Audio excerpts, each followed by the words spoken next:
¿Cuál es el problema? Porque el inquilino está muy cómodo sin pagar la renta. Te hablo sobre todo de inquilinos insolventes, que son la mayoría de los que dejan de pagar. Entonces, ¿qué pasa? Que un inquilino insolvente, de dudosa solvencia, está comodísimo porque sabe que se va a meter en un procedimiento judicial que puede tardar incluso hasta un par de años y sabe que si le condenan, que le van a condenar casi con toda seguridad, va a ser muy difícil que le puedan embargar algo, porque no tiene nada.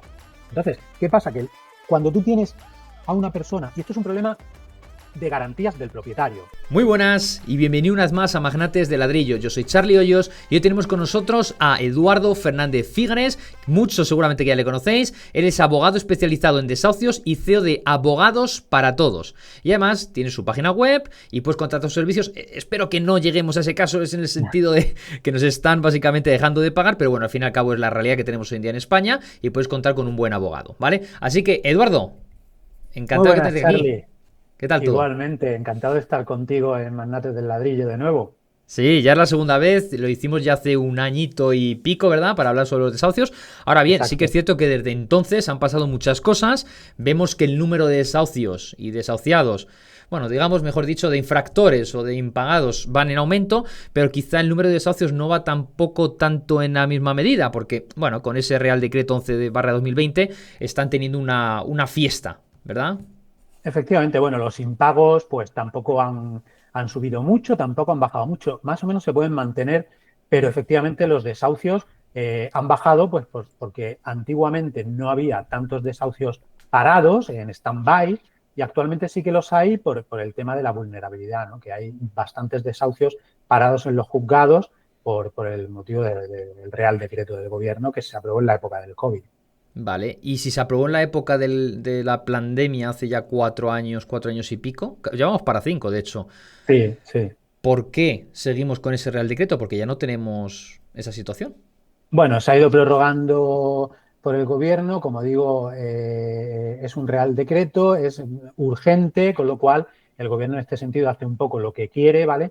Y se ha ido prorrogando. Al principio se prorrogó por la pandemia del COVID, luego se prorrogó, me parece que fue por la guerra de Ucrania, y luego se prorrogó, incluso me parece hasta que por el tema de Israel, creo. Entonces, no estoy seguro si es eso o ya es de mi Hasta el imaginación. tema de La Palma Pero también, ¿te sí, acuerdas de lo del volcán? exactamente, correcto. Es decir, al final, pues bueno, se vienen un poco utilizando ciertas Excusas. excusas para darle prórroga a este Real Decreto, ¿no? Y es de esperar que se vuelva a prorrogar ahora el 28, 29, 30 de diciembre, que es cuando nos dan la noticia, pues seguramente se publicará en el BOE una nueva prórroga. ¿Y tú eso cómo lo ves? Yo lo veo como una tomadura de pelo y como una medida puramente populista y electoralista por parte del gobierno que tenemos.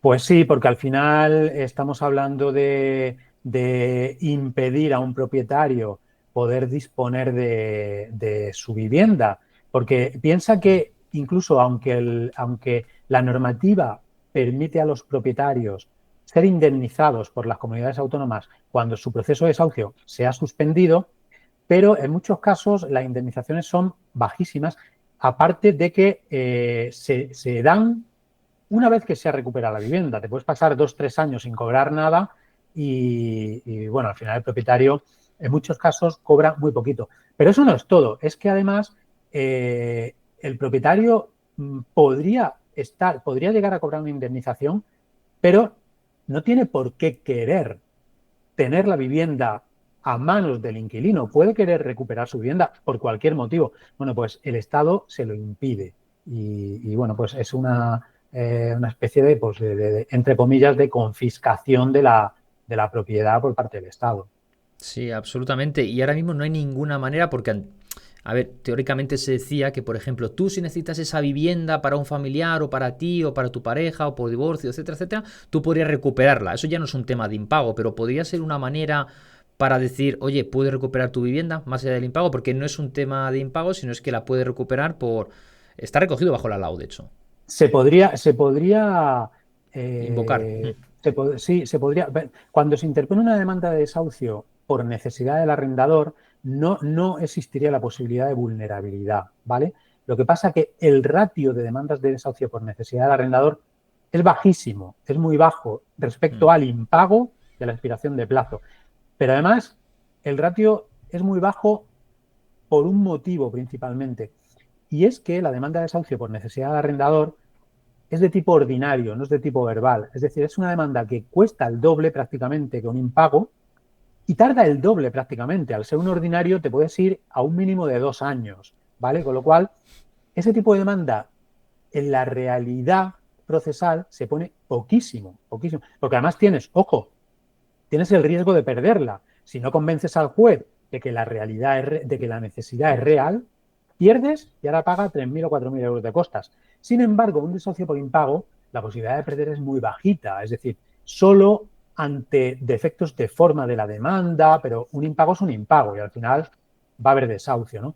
Pero en la necesidad del arrendador puedes perder si no convences al juez. Por eso esa demanda se pone muy poco y por tanto, pues en la práctica procesal es casi inexistente esa posibilidad, ¿no? Entonces, se podría y no habría vulnerabilidad, no habría, pero apenas se da ese caso. Vale, vale, bien explicado, Eduardo. Vale, vamos a ver con el tema este Real Decreto, ¿vale? Que es una barbaridad. Ahora bien, tenemos aquí un nuevo jugador, tenemos un nuevo player que son básicamente los servicios sociales. Es una nueva figura que, bueno, que sí que estaba, pero que ahora la estamos viendo cada vez más, ¿verdad? Porque básicamente se le está delegando sobre ellos, sobre su decisión, el hecho de que alguien sea declarado como vulnerable o no. Y eso básicamente es lo que está fastidiando a los propietarios y es básicamente la razón por la que el Real Decreto está actuando contra la propiedad privada. Sí, porque además, a ver, ya hasta ahora, o hasta el momento que vio la luz el Real Decreto, contábamos con una única institución lenta en el proceso, que es la Administración de Justicia.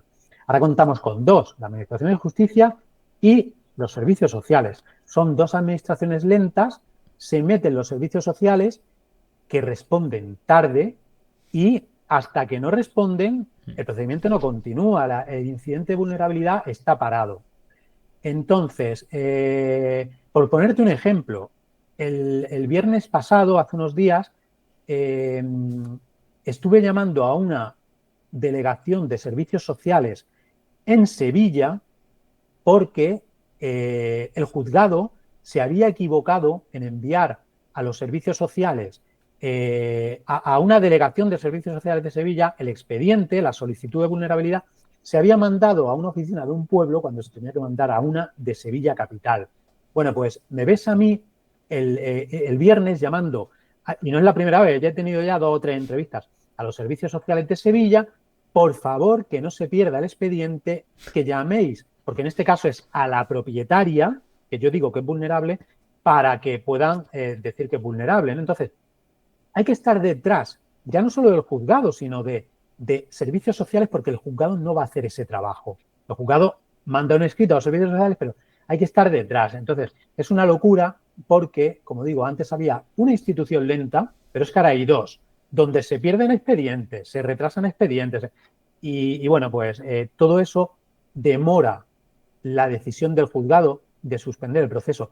Pero es muy grave porque todo ese tiempo que pasa hasta que el juez decide no se lo compensa a nadie, al propietario. O sea, ahí no entra la compensación de las comunidades autónomas. Por tanto, todo el tiempo en que el procedimiento está en los juzgados, luego en servicios sociales, que se pierde un poquito por aquí, que hay que llamar para que no se extravíe, que todo ese tiempo y ahora hasta que el juez decide suspender, o no, pero si suspende, nadie lo paga, ninguna comunidad autónoma paga eso. Solo pagan desde el auto de suspensión, con lo cual es Sí, el que lo paga es el propietario, ¿verdad? Ese es lo el paga que el lo paga. propietario. Sí, sí, Sí, sí. así Fíjate, es. yo me ha llevado incluso a pensar que esto es algo orquestado en el sentido de que no les quieren dar prioridad a dar salida a esos casos precisamente para encasquillar todavía más el problema. ¿Sabes? Incluso he llegado a pensar, y personas me lo han dicho, que desafortunadamente han tenido mucho contacto con los servicios sociales, y es que muchas veces ni siquiera se personan allí en la vivienda, hacen una entrevista personal con ese inquilino, ese moroso, sino que directamente hacen una llamada de 5 minutos, le cuentan cualquier tontería y no se preocupa, no tiene la mínima preocupación de ver si esa información es real o no, de contrastarla. Básicamente le crean vulnerable y fin. No ven documentación ni nada por medio. Eso me lo han dicho personas que se han visto en esa situación. Sí, o bueno, ya evidentemente también partimos de la base que el inquilino le va a contar a los servicios sociales lo que le interese. Es Total. decir, muy sencillo. Si un inquilino está cobrando en A 800 euros y está cobrando en B 1.500, evidentemente no se lo va a decir a los servicios sociales. El propietario puede saber que ese inquilino está trabajando en un bar por la noche, pero ya tiene que hacer cuando nos den traslado a nosotros, porque eso no va a costar en el informe, obviamente, cuando nos den traslado a nosotros diciendo que el inquilino cobra 800 euros, es el propietario el que tiene que contratar a un detective para tumbar esa presunción de vulnerabilidad del inquilino, que lo ha dicho el propietario, tiene que contratar a un detective para acreditar que está trabajando en negro y que, por tanto, esa familia ya no cobra 800, sino que cobra más de 2.000 euros. Por tanto, ya no es vulnerable. Bueno, hay que hacer, y ese informe del detective, pues te cuesta más de 1.000 euros, en fin. Sí, una Problemas, labor de problemas. investigación. Una labor de investigación. Ya, y precisamente porque tú eres un abogado que hay que pagarte básicamente por parte de los seguros de impago o también la misma persona, ¿no? Que la afectada, ¿no? El propietario. El Pero fíjate, propietario, claro.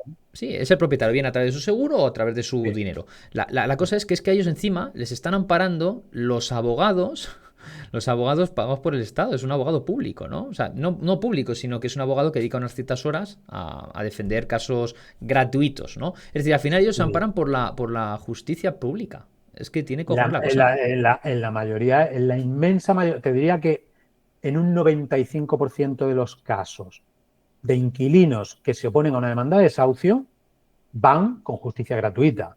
¿Por qué? Pues porque son, como te he dicho antes, son asuntos que están prácticamente ganados en la mayoría de los casos, ¿vale? Hay un impago, eso está clarísimo, y la consecuencia normal de que haya un impago es que el juez resuelva el contrato de arrendamiento y ordene el desahucio.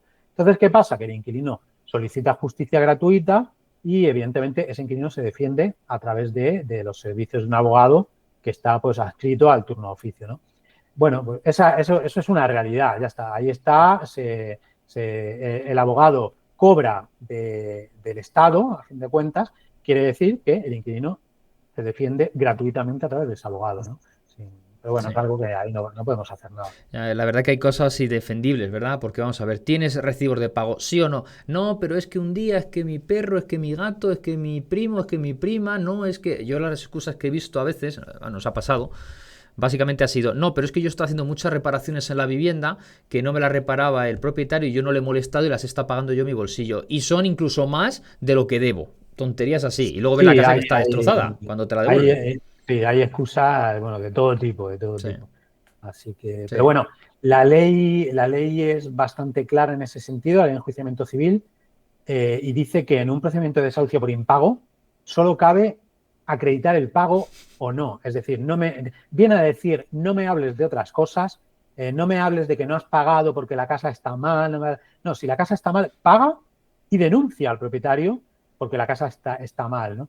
Entonces, es un procedimiento especial en el que solo se debe ventilar el tema del pago. Por Eso eso, es. pues, normalmente cuando alegan otras cosas, bueno, ellos las alegan, pero normalmente no suelen tener No se tienen recorrido. en cuenta.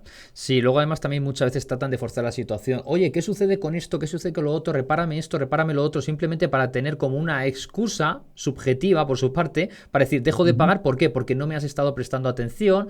Tonterías Exacto. así, ¿no? Sí, sí, sí, sí. Y luego Al final tratan de convencer al Hmm, juez mediante esos argumentos de que si no han pagado es por hmm. algo. Ya, Pero como te digo, a ver, los jueces no son tontos, no. no son tontos, los Hmm. jueces se las saben todas en la mayoría de los casos y saben, para empezar, lo que te acabo de decir, que un proceso de desahucio no se debe analizar eso, sino que se debe analizar si has pagado o no. Tú tienes que pagar. Y si luego ha habido algún problema, oye, pues ponlo en conocimiento de un juez. Sí, eso es. A ver, la razón quizá más complicada de saber si es cierto o no es si los pagos no se hacen por transferencia bancaria y se hacen en mano, empiezan a decir que no me has dado el recibo, yo te pagué, no me diste el recibo, quedaste que me lo ibas a dar, o que incluso haya alguna firma por ahí falsificada por parte del inquilino, eso también lo habrá visto en muchos de esos casos. Entiendo que ahí ya tiene que entrar otro profesional a dictaminar si efectivamente esa firma ha sido del propietario o quizá incluso es falsificada. No lo sé, ya por Y rizar el el tema rizo. el tema de recibos falsificados prácticamente no se da. Es decir, yo lo he visto una vez en más de 500 Mm, desahucios, prácticamente no se da. Ahora bien, el tema de pagar en mano, pues eso sí lo alegan bastante, es que he pagado y no me ha querido dar recibo. Con la última modificación de la ley de arrendamiento urbano, que nos trajo la ley de vivienda, ya hay que pagar por transferencia bancaria. Pero eso afecta a los contratos posteriores a mayo del 23. Hay un montón de contratos anteriores en los que el pago se puede hacer en mano. Bueno, pero al final un poco da igual. ¿Por qué? Pues porque si el inquilino dice que el propietario no ha querido darle recibo, oye, siempre tienes la posibilidad de consignar en el juzgado las rentas de alquiler. O sea, que tampoco termina. Al final todas las excusas terminan teniendo poco recorrido. Sí, absolutamente. Y antes has comentado un tema y era el de la propietaria, probar si era o no era vulnerable. Es que, fíjate, al fin y al cabo, cuando una persona te deja de pagar, te provoca tal trastazo económico, muchas veces, que te conviertes tú en más vulnerable que la misma persona que le crean vulnerable a tu inquilino, ¿verdad? Sí. Estos casos los habrá visto mucho, ¿verdad? Propietarios que te vengan con la lengua afuera, ¿verdad? Sí, yo tengo, pues igual de los últimos, me parece que era 20 expedientes de vulnerabilidad. Me parece que fácilmente en unos 12 o 13 no se ha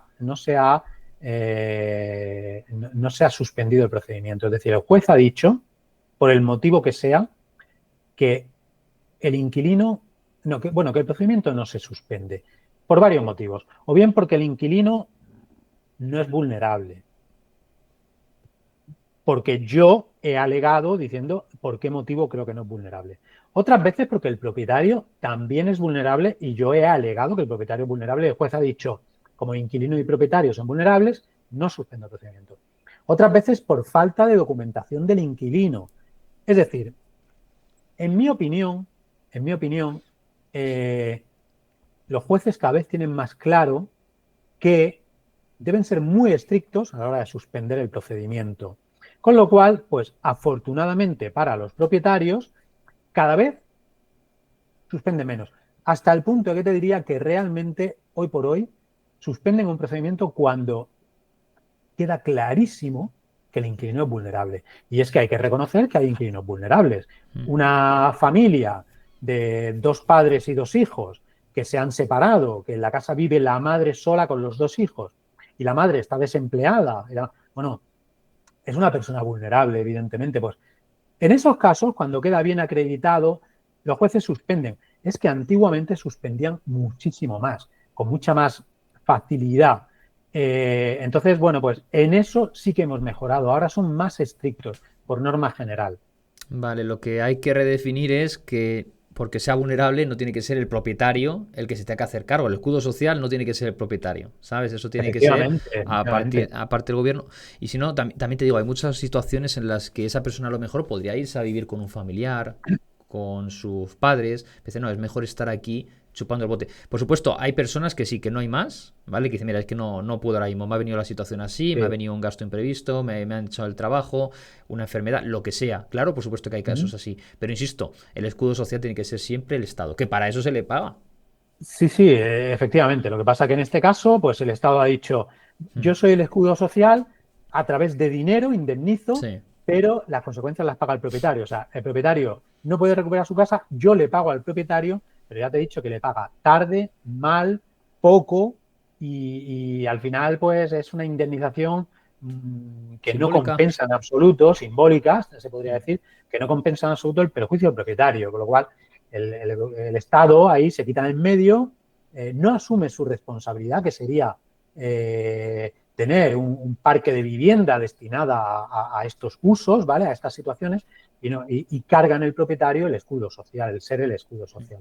Sí, porque es algo simbólico porque ya el tema psicológico, emocional, frustración, etcétera, eso ya no se incluye, eso es impagable y eso te lo vas a Sí, llevar. Eso te eso da es igual que haya un impagable. seguro por detrás, que esté abogados para todos, ¿vale? Con muchísima experiencia. Al final te lo vas a Eso comer. da lo mismo. Sí, Sí. sí, sí, eso hay. Y hay propietarios que necesitan su vivienda por el motivo que Sí. sea y que no quieren que el inquilino esté en esa casa por el motivo que sea. Pues se tienen que aguantar. Absolutamente. Y oye, ¿cómo estás viendo? Porque estamos hablando de que hay personas, evidentemente, que desafortunadamente que son vulnerables, pero también hay mucho acaradurismo. ¿Y hay qué situaciones ves? Y a lo mejor tienes algún ejemplo por ahí para contarnos o qué opinas al respecto de ese Pues caradurismo, bueno, porque pues hay muchas situaciones, muchas, en las que, ya te digo, en las que el propietario sabe que el inquilino tiene otro tipo de actividad, que no la declara, un montón de situaciones en las que te vas a los perfiles de redes sociales del inquilino y te sale con un viaje a Cuba, con un viaje, o sea, con un ritmo de vida elevado y ahora viene diciendo que es vulnerable y seguramente tiene un ritmo de vida, un tren de vida superior al del propietario. Y pues bueno, eso lo ves en redes sociales, pero ya te digo, hay que hacer ahora una labor de investigación, hay que contratar a un detective que certifique que esos vídeos de redes sociales son correctos Se ajustan, ¿no? ajustan a lo que luego él ve en la realidad, si hace un seguimiento. Pues son gastos que a lo mejor todo eso a un propietario le cuesta más de 1.000 euros acreditar todo eso, sin garantía de éxito, porque el juez a lo mejor luego no le cree, ¿vale? Pues bueno, pues todo eso hace que el propietario se piense mucho si decir, oye, me meto ahora a pelear esto o lo doy por perdido, que al final ocurre muchas veces eso, darlo por perdido ante el escenario de que nadie te va a garantizar que ganes el incidente de vulnerabilidad. Vale, entonces te pregunto, Eduardo, ¿podríamos decir que los desahucios, sé que no se llaman así, ¿vale? Es un nombre más comercial, los desahucios express, ¿vale? Es un nombre comercial, me acuerdo que me lo comentabas en la primera entrevista, que realmente como tal no existe así en la ley, ¿no? Que hay desahucios express. Pero te pregunto, Bueno, ¿como tal ya no existen por ese tema de los... Porque al final lo vamos para bueno, varios a meses, ver, incluso sigue, años. sí, sí, lo que es el desahucio express, que como bien dices, no existe como tal en la normativa, pero ciertos, digamos que hoy por hoy en la ley existe un desahucio, no se llama así, pero el desahucio de ahora es más express que el que existía antes. ¿Qué Antes era ocurre? Que ordinario y ahora es LEC. exactamente. Bueno, el desahucio de ahora es más rápido en teoría que los que había antes. Pero ¿qué ocurre? Que en el momento que el inquilino alega vulnerabilidad, se opone y dice que soy vulnerable, eso es una pieza separada. Por tanto, ese desahucio que era express, ahora se ralentiza. Es decir, podemos decir que mientras un inquilino no se oponga a la demanda, el procedimiento debería ir medianamente rápido, siempre sabiendo que los juzgados, a lo mejor un juzgado es muy lento y tú puedes tener un proceso de desahucio, como he tenido hace muy poquito, en el que el inquilino no se ha opuesto a la demanda y ha tardado un año. Ha habido que localizar en otra vivienda al inquilino para notificarle la demanda. Bueno, pues sin oponerse a la demanda y todo, el proceso ha tardado un año. Sin embargo, también he tenido uno hace muy poquito de un local que sin oponerse a la demanda ha tardado menos de 4 meses. Entonces, ese sí es un desahucio express, pero porque no se ha opuesto a la demanda. Pero en el momento que se oponga y diga soy vulnerable, ahí ya te metes en un mínimo de 10 meses, mínimo. De 10 Sí. para arriba, por supuesto. Entonces, sí, siguen existiendo los desahucios express, pero existe una herramienta que se llama incidente de vulnerabilidad, que la Ya. tiene a mano el inquilino, que en el momento que quiera puede conseguir que ese desahucio express ya no sea express, que vaya más lento. Absolutamente, y esto es algo que la mayor parte de ellos ya lo saben y si no ya se preocupará esa Sí. justicia pública gratuita de decirle vamos a hacer el tema este, vamos a invocar, ¿no? El tema de la vulnerabilidad, que nosotros recuerdo que hace ya unos años nos sucedió, ¿vale? Esto fue al principio de 2021 y me acuerdo que ya estaba programado el lanzamiento para, imagínate, para junio, fue para junio, y recuerdo que invocó el tema de la vulnerabilidad, que luego no se la dieron, y solamente por eso se retrasó el lanzamiento hasta enero. O sea, otros 7 meses más. Eso es lo que sucedió, solamente por haberlo invocado. Porque luego servicios sociales se personaron allí en la vivienda, vieron que estaba viviendo en el salón, que es un salón grande, y básicamente tenía alquiladas las 3 habitaciones. Con lo cual estaba haciendo dinero, tenía luego su trabajo, ¿sabes? Y Sí. estaba haciendo el orden de 2.000 euros mensuales o 2.000 y pico euros mensuales, ¿no? Porque inicialmente tenía a la mujer falleció, o sea, tenía más ingresos inicialmente cuando entró en la vivienda. La hija, que luego se fue, en fin, luego se quedó él y tenía las 3 viviendas, las 3 habitaciones alquiladas. Con lo cual, Servicios Sociales se personó allí, estuvo hablando con las personas que estaban en la vivienda y dice, si está sacando en B tanto dinero del subarriendo, ¿sabes? Con lo cual, solamente por el hecho de invocarlo, ya como bien dices, se meten los servicios sociales de por medio y con lo cual ya solamente por eso ya se pospone. Sí, efectivamente. Además, como el tema de la vulnerabilidad está muy mal regulado, en realidad un inquilino puede invocar ser vulnerable hasta el último día, hasta el día antes del desahucio. Si manda una carta al juzgado, puede ser hasta sin abogado y procurador, fíjate, he visto de todo. y con una, más que invocando, pero te digo que con una carta en la que diga que es vulnerable, ¿de acuerdo? En la que diga que es vulnerable y, y por supuesto el desahucio sea próximo, pues al día siguiente, a los 2 días, la semana siguiente, el juez a veces suspende el lanzamiento por la urgencia. Entonces, porque dice, bueno, yo voy a analizar, ahora le voy a pedir documentación, bueno, pues eso me ha pasado y presentar escritos el último día y suspenderse el desahucio para el día siguiente. Porque se ha presentado un escrito del inquilino diciendo soy vulnerable con 3 papeles mal contados en los que trata de alegar que es vulnerable y que cumple los requisitos. Una declaración jurada, que no me salía el nombre, en los que dice que cumple los requisitos. Pues con eso a veces se suspende esa fecha de lanzamiento. No quiero decir el procedimiento. En ese momento ahora hay que empezar, se abre el incidente de vulnerabilidad y hay que empezar a analizar si es vulnerable o no. Y luego se suspenderá o no el procedimiento. Pero, como dices, a veces solo con alegarlo, yo añado incluso hasta el último día, ya vale para que ese lanzamiento, que es al día siguiente, se pueda haber suspendido. Eso no lo sabía y eso es tener muy mala fe y bueno, incluso estrategia positiva para él, porque al final lo vas a alargar más que si lo haces 2 meses antes, un mes antes cuando sea... Sí. Claro, pero además estrategia porque sabes que si se lo mandas al juez el último día, ¿vale? Puedes tener la sorpresa de que te diga yo no suspendo y te pilla con el carrito de los helados, ¿no?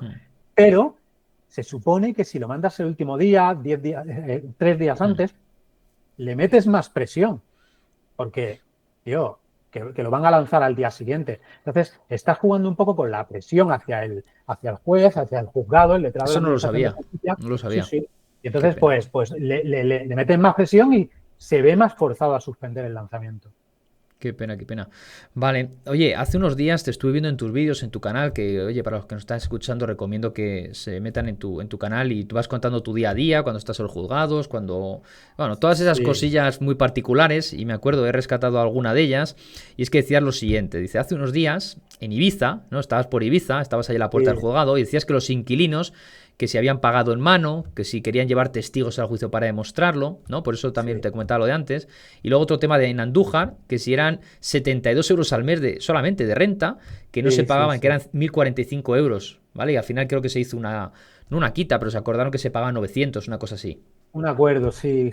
¿Y eso cómo se hace? O sea, 72 euros al mes y aún así se deja de pagar. ¿Quién es tan poco inteligente? Fíjate, meterte en un procedimiento judicial, o sea, eso es que es irrisorio, es la renta más baja que he visto yo. No, pero ya no lo digo por el propietario, lo digo por la parte del inquilino. Si estás pagando 72 euros, joder, tienes 5 años de contrato o más años, págalo y te garantizas siempre toda la vida tener ese inmueble. No empieces a dejar que te puedan litigar y echarte, porque a lo mejor el propietario quiere hacerlo porque, no lo sé, era alguna renta antigua, alguna cosa así. No, era una renta normal y corriente. No sé si era un localillo, no estoy seguro ahora.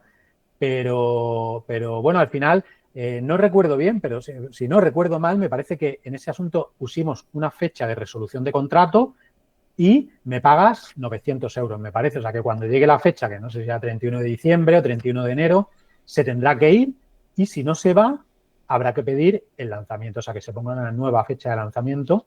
Y pues bueno, los acuerdos son una forma de ganar el juicio sin tener que hacer el juicio, digamos, sin arriesgarte a que algo pueda salir mal. Bueno, pues ese procedimiento, digamos que ya está ganado porque se ha puesto una fecha de fin de contrato, el inquilino la ha aceptado y si no se va, ya no se enjuicia otra vez el asunto, se pone fecha de lanzamiento y listo. Y lo de la sección del blog, pues sí, para mí es muy importante que los propietarios vean en mi página web que yo solo me dedico a esto, porque no basta solo con decirlo. Para mí es importante que vean la especialización real.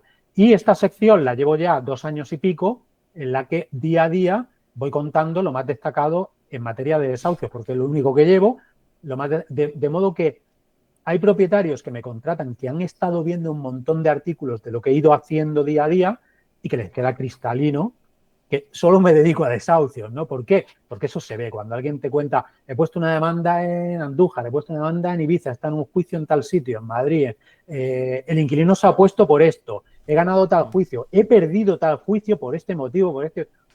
Al final el propietario tiene la impresión, porque eso se ve, se transmite, que el abogado que está ahí detrás se dedica solo a eso, no se dedica a nada más.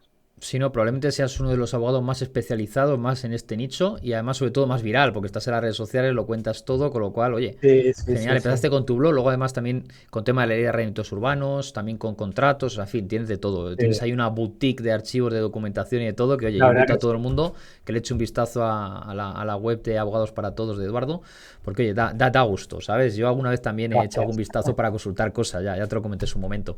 Vale, Sí. oye, coméntanos rápidamente el proceso. ¿Vale? En un par de minutos el proceso cómo iría desde que te dejan de pagar, que se puede reclamar desde la primera mensualidad, etcétera, etcétera. Coméntanos, Eduardo. Vale. Bueno, el inquilino deja de pagar. Yo siempre recomiendo demandar a partir de la segunda, ¿vale? Hay algunas sentencias del Tribunal Supremo que dicen que con un mes de renta no ha lugar a poner la demanda. Yo no me la quiero jugar, no como abogado, sino en nombre de mi cliente, a poder perder y que tenga que pagar las costas. Entonces, yo siempre recomiendo esperar a que venza la primera semana del segundo mes, porque a partir de ahí ya deben 2 meses. Se pone la demanda de desahucio. Se tiene que notificar la demanda al inquilino. Una vez que se admite a trámite, se notifica al inquilino. Yo siempre le digo al juzgado que quiero notificar la demanda yo, en ese caso mi procurador. No dejo ese asunto en manos del juzgado porque tarda mucho, tarda 1 mes y medio, 2 meses. Con mi procurador notificamos en una semanilla, ¿vale? Y ahora el inquilino, una vez que recibe la demanda, se puede oponer o no oponer a la demanda. Tiene 10 días de plazo. Si no se opone, el proceso termina con un decreto de archivo y se ordena el desahucio en la fecha que ya existe. Se hace el desahucio y listo. Vale, y ahí es Pero cuando si, podían entrar el tema de la vulnerabilidad, no obstante. bueno, Ahí es. bueno, ahí digamos un poco que no, porque el inquilino ha optado por no oponerse Mm, y entonces pues ahí va, suele ir todo rodado. Pero si el inquilino en los 10 días que tiene sí se opone a la demanda, entonces, ¿qué suele hacer? Suele coger abogado de oficio, el abogado de oficio suele decir que es vulnerable y ahí es ya donde entras en la ratonera, ¿no? De tiempo de que se alarga el procedimiento, ahora hay que mandar a servicios sociales el tema para que digan que es vulnerable. Al final va a haber un juicio, independientemente de la vulnerabilidad o no, va a haber un juicio, seguramente le van a dar la razón al propietario porque hay un impago, va a haber sentencia y se va a ordenar también, si todo ha ido bien, el desahucio. Pero lo que por un lado ha tardado 4 o 5 meses, si el inquilino no se ha opuesto a la demanda, por este otro lado, cuando se opone, pues va a tardar 10, 12, 14, porque todo tarda más. Ha pedido justicia gratuita, que eso tarda. Ha pedido ser vulnerable, que eso tarda. Bueno, pues tarda más el procedimiento. Así que cuando el inquilino no se opone, el proceso acaba con decreto y suele tardar 5, 6, 7 meses. Y cuando el inquilino se opone, no acaba con decreto, sino con sentencia. Y en lugar de tardar 5, 6, 7 meses, tarda 10, 12, 14, 15 o más. ¿Vale? Ese sería el sí. procedimiento. Al final se produce el lanzamiento y se recupera la vivienda Fíjate, en por el aquí, estado que sea. ya. Fíjate, por aquí por el canal han pasado algunas personas que, pues fíjate, ya 2, 3, 5 personas donde realmente nos están diciendo que por el tema de este Real Decreto 11/20, 2020, Uh -huh. que se les ha demorado el caso, hay una persona que 6 años, otra que Uh -huh. 4. O sea que por el tema de la vulnerabilidad, porque y Sí, por el sí, Real sí, sí. Decreto, es por eso, Real Decreto. Sí. Yo lo máximo que llegué a tener un proceso parado fueron 3 años y medio. Luego el propietario ya cobró la ayuda de la compensación de la Mm, comunidad autónoma por sí. debajo del precio del alquiler mensual. Lo cierto es que otros procedimientos que han estado parados, por el motivo que sea, se han terminado solucionando. La inquilina se ha marchado, el juez ha alzado la suspensión, por el motivo que sea, al final se han ido solucionando todos mucho antes, ¿vale? A lo mejor al año y medio, 2 años como mucho. Ya te digo, el que más me tardó, 3 años y medio, pero la mayoría se solucionan antes. Vale, fíjate, te voy a decir, a ver tú qué comentas como abogado y como especialista en ello. Hay personas que dicen, lo mejor es directamente no denunciar. No denunciar y no iniciar un caso, sino llegar y acordar con él su salida. No sé, ¿tú cómo lo ves? Siempre es lo mejor, tratar de llegar a un acuerdo, porque el propietario debe saber que meterse en un procedimiento judicial te puede tocar bueno y que tarde 3 meses y medio, o te puede tocar malo que tarde 3 años. Hmm. Entonces, nunca se sabe, con lo cual siempre es recomendable intentar llegar a un acuerdo, siempre. Vale, y en tu caso, porque, a ver, danos un ejemplo de si tú has tenido que interceder por algún propietario, qué tipo de acuerdo, por ejemplo, el que nos has comentado antes de pagar los 900, pero esto era una cantidad muy bajita, ¿no? No lo sé, yo tampoco lo veo, el hecho de a final de Sí. 1045 quedas en que te pague 900, pero probablemente ha pagado ya más de abogado. Es que, a ver, es que eso fue un acuerdo muy bueno para nuestra parte, porque donde te Sí. debían 1045, que paguen 900, o sea, eso fue un acuerdo estupendo. Mm. Pero eso es un acuerdo una vez que se ha puesto la demanda. Y ese acuerdo fue en la puerta del juzgado. Pero lo interesante es sería llegar a acuerdos antes de poner la demanda, para que el propietario no tenga que meterse en el círculo de un procedimiento judicial. ¿Cuál es el problema? Que acuerdos de ese tipo casi no se dan. ¿Por qué?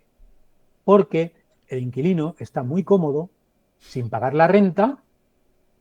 Te hablo sobre todo de inquilinos insolventes, que son la mayoría de los que dejan de pagar. Entonces, ¿qué pasa? Que un inquilino insolvente, de dudosa solvencia, está comodísimo porque sabe que se va a meter en un procedimiento judicial que puede tardar incluso hasta un par de años, y sabe que si le condenan, que le van a condenar casi con toda seguridad, va a ser muy difícil que le puedan embargar algo, porque no tiene nada. Entonces, ¿qué pasa? Que cuando tú tienes a una persona, y esto es un problema de garantías del propietario, el propietario que alquila sin garantías se arriesga a eso. Entonces, yo siempre digo, seguro de impago de alquiler. Lamentablemente hoy por hoy ya no el Estado no te deja pedir mucha fianza. Solo puedes pedir un mes de fianza y 2 de garantía adicional. 3. Tú ya no puedes pedir Un aval 10 bancario. meses de, claro, un Sí. aval bancario, pero te piden unas condiciones que a veces son. Mi consejo es siempre un seguro de impago de alquiler, porque tiene una prima anual bastante aceptable. Mm. Pero ¿qué pasa? Que muchas aseguradoras, la mayoría, son exigentes. Piden unos requisitos al inquilino que el inquilino no cumple. Entonces, ¿qué pasa? Que muchos propietarios dejarían de alquilar la vivienda porque el inquilino no cumple los requisitos y al final se lían la manta a la cabeza y dicen, venga, te lo alquilo.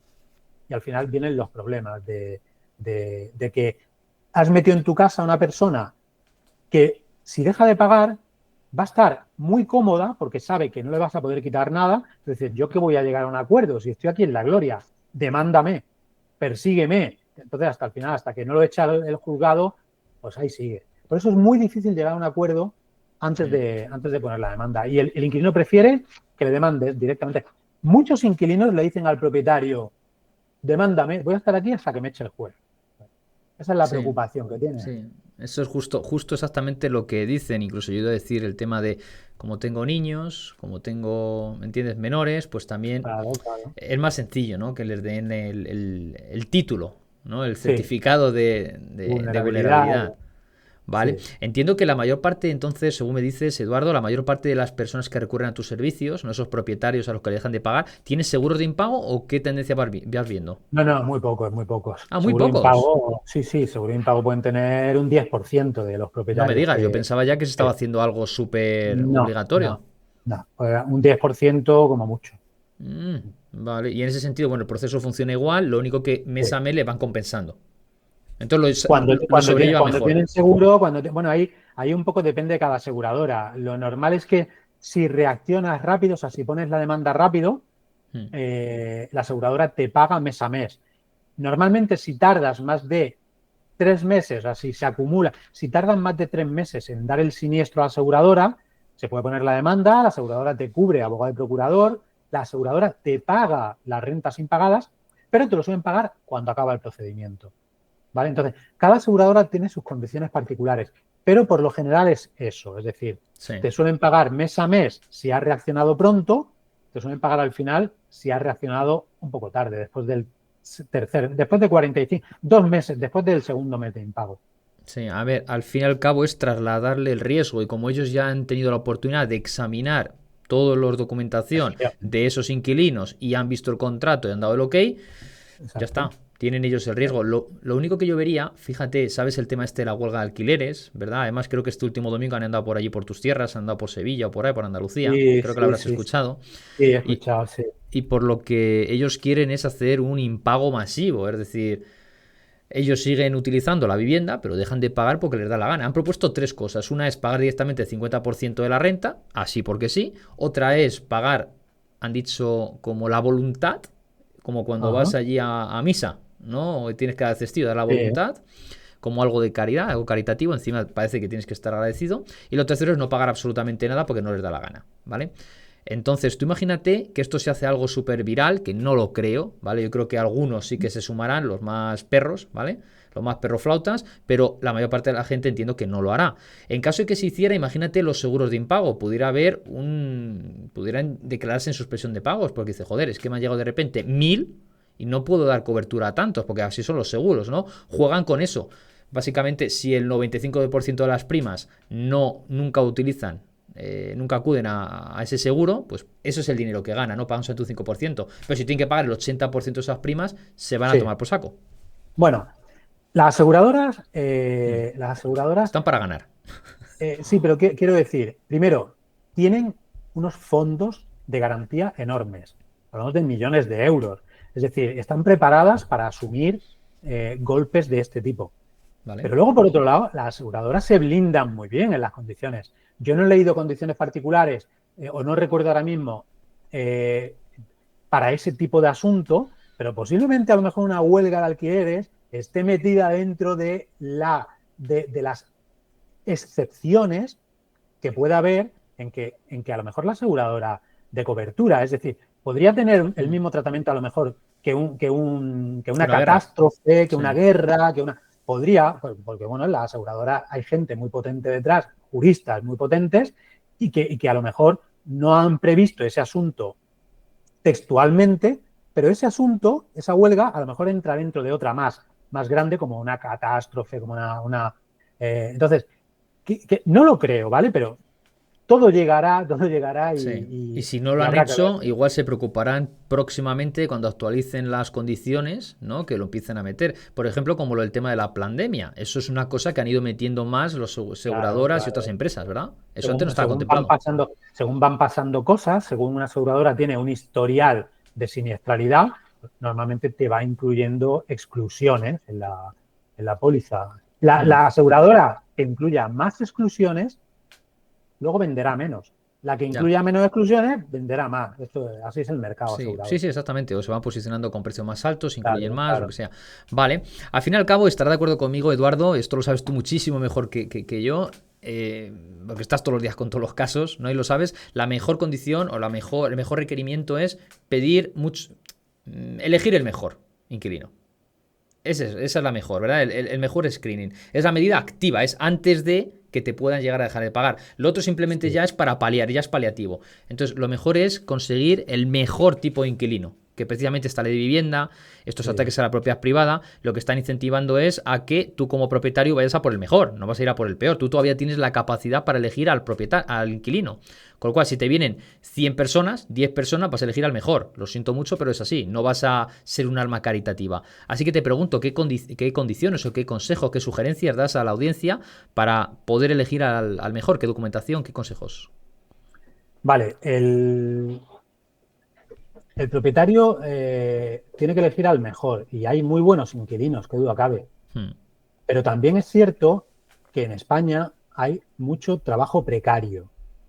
Entonces, en muchas ocasiones es difícil encontrar un buen inquilino, uno que cumpla con los requisitos, porque hay mucha precariedad. Hay mucho trabajo en B que no está declarado y evidentemente no se puede contar con eso. Mi consejo siempre es trasladar a una aseguradora el scoring, es decir, el estudio del riesgo del inquilino, porque tú te puedes equivocar como propietario, entonces, ¿qué mejor? ¿Qué mejor? Y yo no tengo ningún interés en ninguna aseguradora. Yo antiguamente he trabajado en una aseguradora, incluso comercializaba seguros de impago de alquiler, pero ya no lo hago. Pero es que me resulta un producto tan bueno que simplemente contactas con una aseguradora, que sea la aseguradora la que se encarga, a través de un corredor de seguros, tal, de hacer el estudio de solvencia de ese inquilino, y la aseguradora te va a hacer el filtro. Este no me gusta porque es moroso de otras veces, por lo que... Y a la que te diga que uno es bueno, genial porque la aseguradora va a asumir el riesgo. O sea, tienes a uno bueno y encima a una aseguradora que te cubre la espalda por si el inquilino bueno falla, que puede fallar, como se puede quedar sin trabajo. Entonces, para mí siempre una aseguradora es la mejor forma de garantizarte encontrar un buen inquilino. Y ahora, dentro de las aseguradoras, pues hay muchas muy buenas, muchas. Yo diría incluso también, lo he dicho ya unas cuantas veces en el canal, incluso por los seguros, lo primero de todo es no irte a 6 meses, un año, porque he visto lo visto, trata de irte al periodo más largo posible, aunque Mínimo haya que 12 pagar una meses. prima. Sí, mínimo 12 meses. Ya hay más, hay hasta de 18, 24, mínimo Sí. 12 meses. Sí, yo los tengo incluso de 3 años e incluso infinitos, ¿sabes? Es decir, que es garantía de por vida. No de por vida, quiere decir que se harían cargo el tiempo que será necesario, ¿vale? Si son 4 años, lo que sea. Sí, Pero recomendaría algo largo, ¿sabes? Porque al final la sí, diferencia entre un año y otro, que son 100 euros al año, ciento y pico, pues hombre, o 200, lo que sea, pero merece mucho la exacto. pena. Merece mucho Merece la la pena pena. porque duerme mucho más tranquilo, lo Mm. notificas en cuanto sea el impago. Yo diría, incluso el primer impago lo notificas, Sí, vas para que quede notificando por a cualquier escrito. impago. ¿Sabes? Para que quede por Así es. escrito. Y ahora ya darles a ellos la posibilidad de, oye, esperamos a la primera semana del segundo mes o cómo lo hacemos. Exacto. Pero dejar constancia, porque los seguros tienen esos requisitos. Normalmente cuando hay un siniestro tienes que notificarlo los primeros 7 días. Creo que eso es lo que dice la Ley General de Sí. Seguros de Ajá. 1950. Tienes que notificarlo lo antes posible. Si no, ya muchas veces se lava las manos. De hecho, cuando Se vas a lavan dar un las manos. Sí. siniestro, te suelen preguntar lo primero, ¿esto qué día ocurrió? Esta es una de las Sí. primeras preguntas. ¿Qué sucedió? Y la segunda es, ¿cuándo ocurrió esto? Porque te dicen, ¿qué ha pasado hace 15 días? ¿Un mes? Lo siento mucho, pero dice la ta, ta, ta, ta. Y ya no puedes hacer Sí. nada. La aseguradora, como te diría que como casi cualquier negocio, van a tratar de no asumir, de quitarse de en medio Sí. riesgos, ¿no? Entonces, si encima se lo pones fácil, es decir, si notificas fuera de plazo, es que te van a decir, oye, esto no tiene cobertura o no te doy la cobertura mes a mes, sino entonces, yo siempre soy de esa misma opinión. En cuanto pase el primer día después del vencimiento, oye, lo notificas al corredor de seguros. Oye, que no me han pagado este mes. Pues ya te lavas las manos, ya lo has notificado, ya está por escrito. Y Pues que quede por listo. escrito, porque si llamas por Sí. teléfono, porque tal, luego te No, no, pueden por decir que tú escrito. no has llamado, que no has dicho, que Por esa llamada email, no por email existió. siempre. Por Sí. email. Sí, yo también estoy muy de acuerdo. Vale, y te voy a preguntar algo más, Eduardo. ¿Algún truco, alguna cosa para desahuciar más rápido o alguna cosa, algún truco que tengan? Precisamente es un contratruco, ¿no? A los truquitos de estos impresentables, de los más caraduras, para decir, oye, ten Y, cuidado con esto porque estoy viendo un patrón aquí con la gente, con los morosos. Para todos los propietarios, tened cuidado con esto, esto, aquello. A ver, alguna cosa que se te ocurra. Más allá del seguro, esto ya es paliativo. Me refiero antes de que se dé el impago. Algo que veas. eh, tampoco hay un patrón. Bueno, pues yo suelo decir que eh, reaccionar rápido ante el impago. Dividimos entre demanda de desahucio por impago y demanda de desahucio por expiración de plazo, que también hay Mm. bastantes. Que se convierten en que ocupas, que se llama ahora. Eso, Sí. eso. Un truco en el que no se debe caer, algo en el que no se debe caer en la demanda de desahucio por expiración de plazo cuando acaba el contrato, es que el propietario notifique, por supuesto, la notificación siempre por escrito, por burofax, con copia certificada y acuse de recibo. Mm. Pero luego muchas veces el inquilino dice, es que no me puedo ir, acuerdan verbalmente, venga, pues vete dentro de 2 meses, y entonces ha seguido pasando el tiempo, el inquilino ha seguido pagando la renta, pero el contrato ya ha terminado. Te has metido en el riesgo de que el juez interprete que ese contrato se ha prorrogado. Y ahora dices, quiero ponerla, ahora te das cuenta que no se va, a los 2 meses te ha estado mareando, ahora hablas con un abogado y el abogado te dice, oye, es que esto hay riesgo de que el juez diga que se ha prorrogado y puedes perder. Entonces, no caigas en esa trampa. Si el contrato acaba, hay que ser inflexible y poner la demanda inmediatamente. Ahora, una vez que se ha puesto la demanda, puedes negociar la salida cuando quieras, pero la demanda está puesta ya. Y ahora llegarás a un acuerdo o no con el inquilino, tendrá que pagarte las costas, ¿no? Pero la demanda está puesta. No ha lugar a que des margen al juez a interpretar. No des lugar a que tú, como propietario, no te pongas piedras en tu camino concediéndole prorroguitas, porque el perjudicado vas a ser tú, con lo cual hay que ser inflexible en eso y poner la demanda lo antes posible. Y en cuanto al impago, oye, si ya el inquilino te da tufo de que va a dejar de pagar, de que también reaccionar rápido y poner la demanda rápido, porque muchas veces pasan 3-4 meses, no paga y ya has perdido 3-4 meses. Esa renovación que dices, te refieres a renovación tácita, ¿no? Es decir, un año más, con lo cual le estás dando un Sí. par de meses más, al final te toca quedarte todo el año entero, ¿verdad? Eso es, exacto. Vale. Aunque tú hayas notificado por burofax Hmm. al quinto año o luego, porque el propietario no puede notificar que acabe el contrato hasta el quinto, hoy por hoy hasta el quinto, depende de la fecha del contrato. A veces son 3, pero en los contratos más 5 recientes, desde el años, como 19, persona son 5 física, años. sí. Exacto, entonces, como persona física. Entonces, si el propietario notifica al quinto año Sí. que no quiere prorrogar, o 4 bien meses antes, ¿no? ¿Son 4? 4 meses antes, Sí. sí, o bien al octavo año, cuando acaban los 3 años de prórroga, si notifica que no quiere prorrogar el contrato y ahora empiezan a marear la perdiz, oye, dame 15 días más, llega el 15 días, oye, dame otro mes, tío, que no me da tiempo. Al final pasa mucho que el propietario se da cuenta de repente que le llevan mareando 3 meses, que el inquilino ha estado pagando renta y ahora dices, bueno, ahora tú le explicas al propietario, oye, tienes un aviso por escrito de que no quieres renovar, vale, pero todas las negociaciones posteriores las has hecho verbalmente, entonces has dejado pasar 3 meses, has estado cobrando rentas. Esto tiene muchos visos de que el juez pueda interpretar que este contrato se ha prorrogado otro año más, porque las prórrogas son anuales, con Que ha lo sido cual consentido, ¿verdad? ha sido Sí. consentido, con lo cual Hmm. algo que ha hecho el propietario de buena fe se vuelve en su contra. Por eso Sí. digo que hay que ser ahí muy inflexible. Oye, que el contrato acaba, no, el contrato acaba. Es que eso es un momento muy O peligroso. es un Cuando momento peligroso. Sí. O bien hacemos un contrato de arrendamiento de temporada, pero este contrato acaba. Y ahora, ¿que quieres 3 meses? Hacemos un contrato de Hmm. temporada de 3 meses. ¿Por qué? Pues por la temporada, como ha terminado el otro contrato, un contrato por la temporada en la que el propietario e inquilino han acordado que el inquilino va a encontrar otra vivienda, que quede perfectamente claro que esa es la temporada y pues ese es el motivo.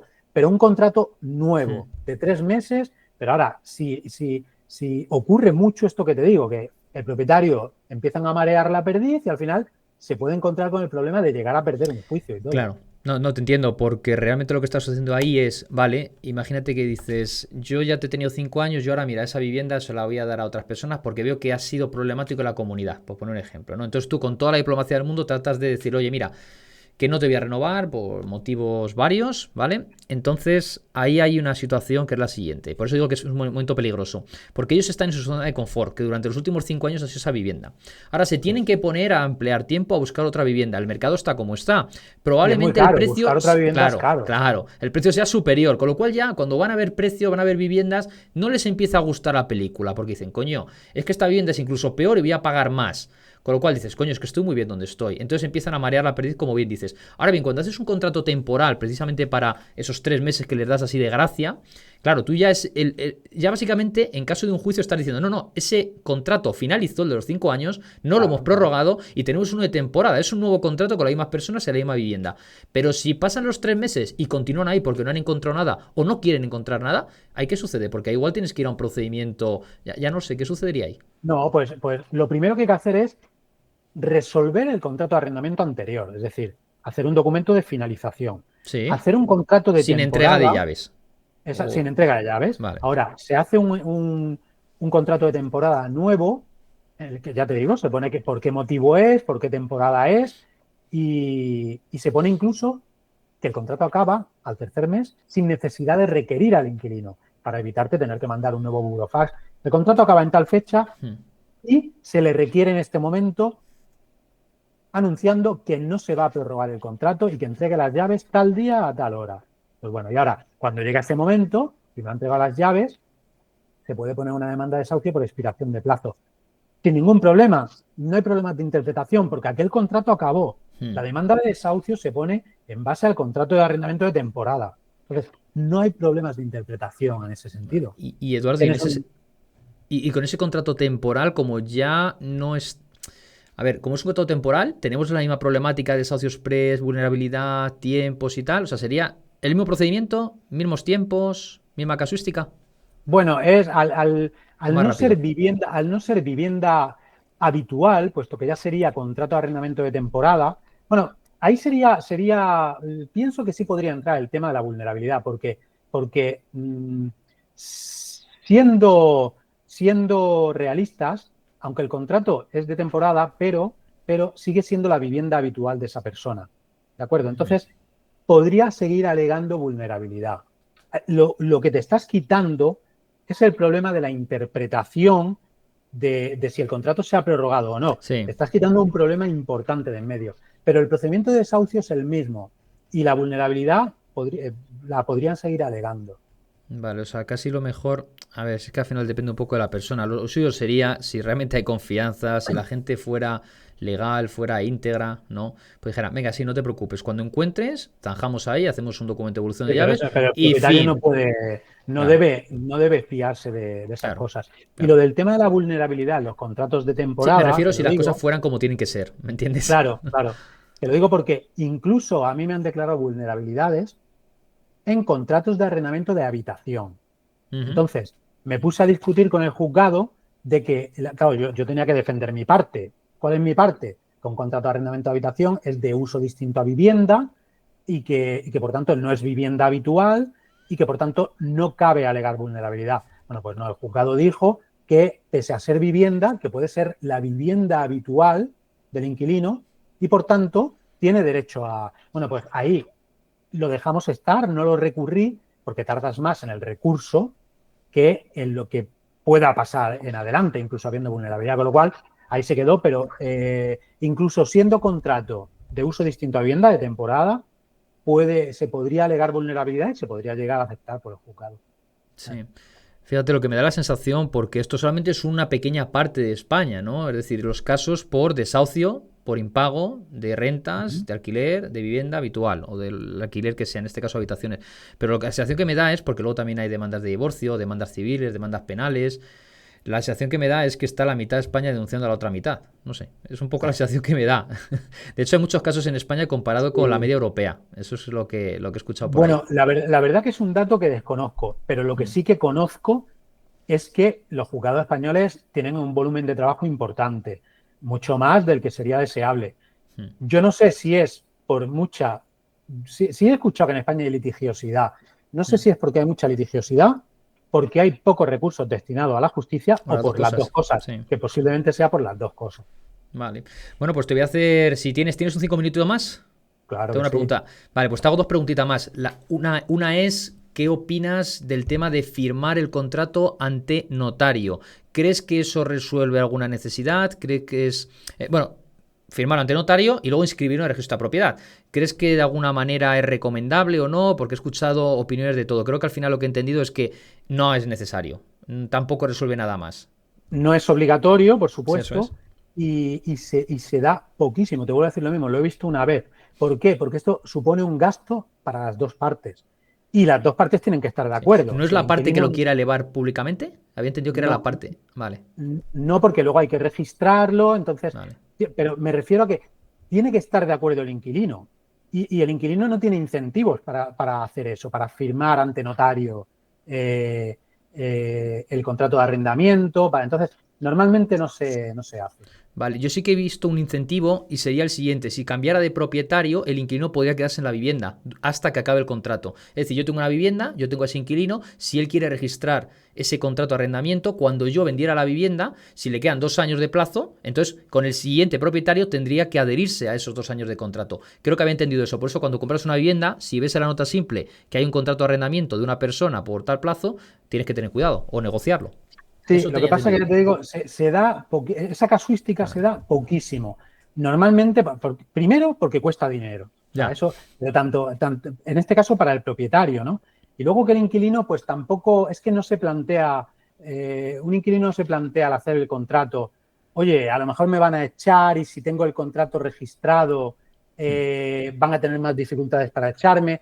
Es una casuística que se da poquísimo en el uso jurídico y entonces las consecuencias casuística no se dan porque no se da la base, no se da esa casuística.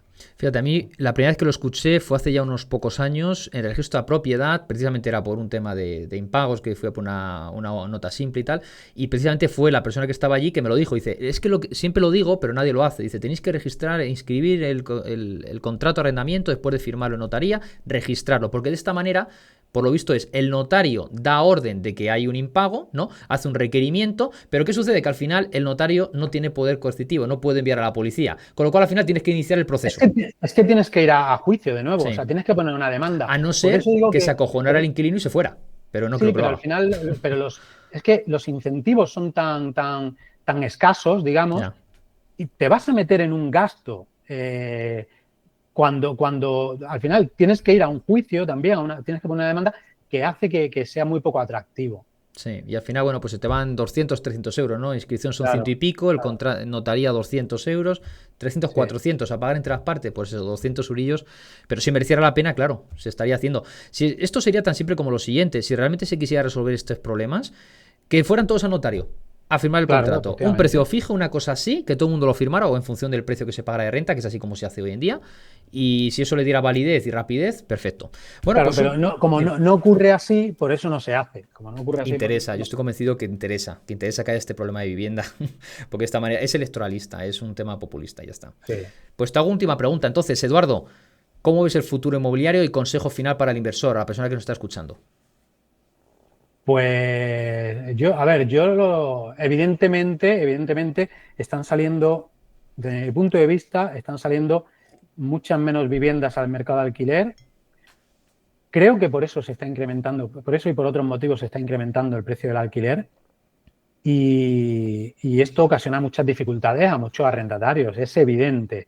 El alquiler está muy caro, la compraventa está incrementándose también el precio.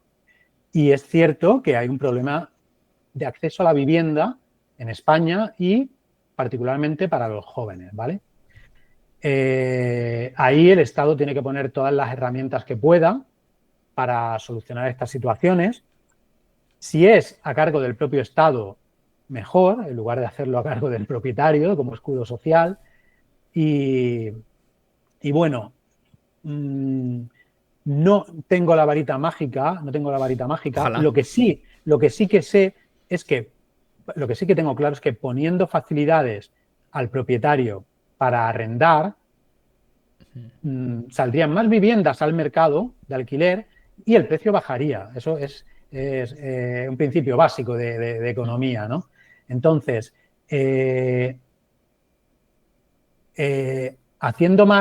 metiendo más dinero, más recursos en la administración de justicia, quitando que sea el propietario el que tenga que soportar el tema de la vulnerabilidad. Todo eso haría que se incorporasen nuevas viviendas al mercado del alquiler y a la postre que el precio bajara. Mientras no se haga eso, porque además se hacen medidas hasta ahora contrarias a eso, pues desde mi punto de vista el mercado seguirá, el precio del alquiler seguirá incrementándose, porque cada vez hay menos viviendas en alquiler. Por lo tanto, el precio del alquiler seguirá incrementándose. Absolutamente, y cuando dicen lo que hay que hacer es construir, construir, construir, sí, hay que construir, no te digo que no. La situación es la siguiente: si tú a la misma vivienda que se construye le sigues dando la misma seguridad jurídica, al fin y al Claro, cabo te va a claro. dar igual, porque gran parte de esa nueva vivienda que se está lanzando al mercado no va a destinarse luego al mercado. Porque vas a comprar, si este mismo problema, me da igual, es una nueva vivienda. Sí. La quito del mercado, la tapio, la vendo, la cierro, la uso de vacacional, yo qué sé. Pero la cosa es, vamos a empezar por lo primero, que es darle seguridad jurídica. Sí. Cuando es seguridad jurídica se os está dando a la que hay actual y a la nueva que venga. Si no, tenemos el mismo problema. Eso pone parches. Claro, en la parte que a mí me toca, que son los arrendamientos y los impagos de alquiler, Sí. la seguridad jurídica es muy poquita, porque se nos ha introducido un incidente de vulnerabilidad súper mal regulado, en el que se puede presentar un escrito diciéndose vulnerable el último día y ahora te suspenden el desahucio. Es decir, hay una inseguridad jurídica muy grande. Las garantías, es decir, la compensación del Estado, de las comunidades autónomas, son escasas si llegan tarde, mal o nunca. Entonces, no hay seguridad jurídica, no te garantizas. Lo normal es que un propietario se retraiga y diga, oye, vamos a esperar a que pase el temporal y no saco la vivienda al mercado de alquiler. Porque una vivienda parada no te va a costar el dinero al final. O a nivel de impuestos te puede costar un poquito, pero muy poco. Pero una vivienda en la que te pegan el pufo de que se te meta un inquilino y no te pague, te destroza la vivienda. Es que te puede costar 30.000 euros entre impagos, daños y tal. Oye, pues esto es muy sencillo. Entre que no me cueste nada y que me pueda costar 15, 20 o 30, no la alquilo. Sí, absolutamente. El otro día pasaron 2 personas por el canal, una persona que le debían más de 66.000 euros en 6 años. Fíjate, 6 años, 66.000 euros, era la casa que había heredado de sus padres. Y una persona ya de 70 años, ya jubilado, y le están destrozando los últimos años. Le quedan muchos años, pero entiéndeme, ¿no? Ya de su jubilación le está destrozando. Vale. Sí, y luego otra persona, la que como no ha podido hacer luego frente al pago, porque tenía la casa pagada, lo que hizo fue pedir un préstamo para luego financiar un negocio. Al final no ha podido pagar ese préstamo a cuenta de todos los gastos que ha tenido que hacer, se quedó viuda mientras tanto, etcétera, y le han terminado quitando la vivienda. Se la han expropiado. Y la ha comprado un ex inquilino que estaba allí, moroso. Si no recuerdo mal. O sea, que tú fíjate, claro, para que veas. Hay mucha casuística de eso de propietarios que no pueden pagar la hipoteca. O sea, el propio piso alquilado lo tienen hipotecado, están pagando la hipoteca al propietario y el propietario no puede pagar la hipoteca de ese piso en el que está viviendo gratis el inquilino, pues se dan esas circunstancias. Y el propietario con miedo a que el banco le ejecute. O sea, que se dan muchas circunstancias de ese tipo. Y ya para finalizar, Eduardo, fíjate, yo la recomendación que doy es eso, ¿vale? O sugerencia, es siempre seguros de impago, cuanto más altos mejor, y luego, claro, tú siempre elige a los mejores inquilinos. En el momento que tengas que tu sentido de la intuición, ese sexto sentido, de verdad, utilízalo también, más allá de ver también papeles, ¿vale? Asegúrate que no te estén engañando, pásalos a la... Siempre utiliza esa excusa de decir, cuanta más documentación, mejor, ¿vale? Cuanto más documentación, mejor. Cuantas más personas en el contrato de arrendamiento, mejor. Todas las personas mayores de 18 años en el contrato. Yo incluso hago lo siguiente, te digo, hace poco la última vivienda que alquilamos es una familia que viene con 72.000 euros de rentas. 72.000 euros de renta. Yo creo que eso no lo habrá visto nunca. Muy pocas veces. 72.000 euros de rentas. Y aún así hemos pedido el mes en curso, 3 meses de depósito, ¿vale? El mes obligatorio, los 2 voluntarios que se puede hacer, la complementaria, y tiene aval incluso. ¿Por qué? Sí. Porque hoy tiene estas condiciones, a lo mejor mañana no. ¿Me entiendes? Sí, en mi opinión, por resumir, seguro de impago de alquiler. Sí. Porque la aseguradora te va a buscar al inquilino. No, y seguro de impago también, lo tenemos. Exacto. Seguro de impago de alquiler. Y si no haces seguro de impago de alquiler, porque no todo el mundo se le ocurre o no sé, bueno, pues un mínimo, por parte del propietario, un mínimo de diligencia de lo que estás diciendo. Oye, pídele nóminas, pídele hoja de vida laboral. Claro, una fidelidad laboral. Un poco de diligencia, simplemente, oye, que luego el inquilino te puede engañar y te puede estar falsificando la nómina. Pues ahí ya es una cuestión penal incluso. Sí. Pero presta un poco de diligencia que no te la cuele tan fácil, ¿no? Que eso es. Pídele nóminas, pídele... Exacto. Al 100%. Vale, pues una vez más, Abogados para Todos, Eduardo Fernández Fígares. Oye, un placer tenerte aquí, eres un crack, de verdad, súper viral, me encanta, sigo viendo todavía tus vídeos. Cuando saco un ratillo lo veo por ahí, te veo tus últimos casos, por eso me he acordado de lo de Ibiza, lo de Andújares. Así que nada, ¿cómo pueden contactarte? Bueno, pues muchísimas gracias por todo, Charlie. Pueden contactarme lo más fácil a través de correo electrónico, ¿vale? En la web, en la sección de contacto viene el correo electrónico, pero te lo digo, es info@abogadosparatodos.net, ¿de acuerdo? abogadosparatodos.net, que es el propio dominio de la página web. Así que, si no, pues que entren en la web, que yo siempre insisto que naveguen por la web porque van a flipar de la cantidad de contenido que hay ahí, se van a dar cuenta que solo llevo esa materia, la especialización que tengo en esa materia, y bueno, ya que luego libremente tomen su decisión de si quieren contratarme como abogado de desahucio, ¿no? Esperemos que no tenga que haber, pero de verdad es que va a suceder, ¿vale? Va a suceder. Sí, será el caso, sí. Y así que mejor uno especializado que un abogado que lleve fiscal, penal, desahucios, etcétera. Siempre la hiperespecialización al final siempre es positiva. Siempre, nicho. Y así es como al final una persona, pues oye, tiene mucha más experiencia y te puede ayudar mucho mejor. Exacto. Y en un caso de estos que hablamos de miles de euros, desafortunadamente, miles y miles de euros, pues oye, mejor estar en manos de un buen abogado. Vale, pues Eduardo Fernández Fígares, Abogados para Todos, muchas gracias y hasta la próxima. Hasta la próxima, Charlie, hasta luego. Chao.